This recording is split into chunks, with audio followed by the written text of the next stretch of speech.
ஒரு பையன் இருந்தான். அவன் சத்தமா பேசவே மாட்டான். ஆனா ஒரு நாள் அவன் நிழலோட பேச ஆரம்பிச்சான்.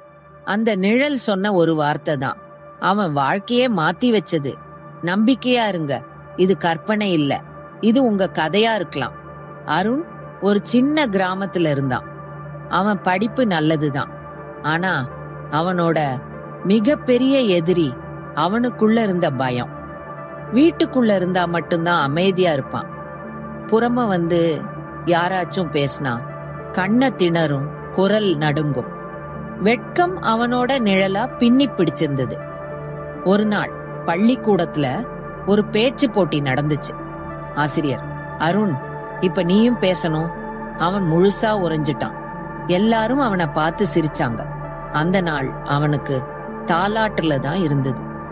அன்றிரவு ராத்திரியில வெளிச்சமும் இல்லாம வெளியே போயிருந்தப்ப அவன் நிழல் அவனை பார்த்து பேச ஆரம்பிச்சதா அவனுக்கு தோணிச்சு. நிழல் சொன்னது, நீ என்னையும் பயந்து ஓடுறே, ஆனா நானே உன்னோடே இருக்கிறேன். நீ யாரையும் வெல்ல வேண்டியதில்ல. நீ வெல்ல வேண்டியது ஒரே ஒருத்தன், உனக்குள்ள பயம். அவனுக்கு புது உணர்வு வந்தது.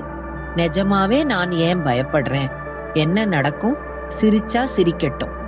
அடுத்த நாள் பள்ளிக்கு போனவனே வேற மாதிரி. கண்ண திணறல, குரல் நடுங்கல. சின்ன சின்ன வார்த்தைகளா பேச ஆரம்பிச்சான். நாள் கடந்து அந்த பயங்கர வெட்கக்கேடு உள்ள சின்ன பையனே ஒரு பிரபலமான பேச்சாளராக மாறினான். வெட்கம் என் பயம், இது நம்ம மனசுக்குள்ள உருவாக்குன நிழல் தான். நம்ம நடக்கும் போதும் நம்மோட இருக்கிறது நம்ம நிழல் மாதிரிதான். அதுவே நம்ம பின்னாடி வந்தாலும் நம்ம மேல எதுவும் பண்ண முடியாது. நம்ம நம்மையே நம்பினா.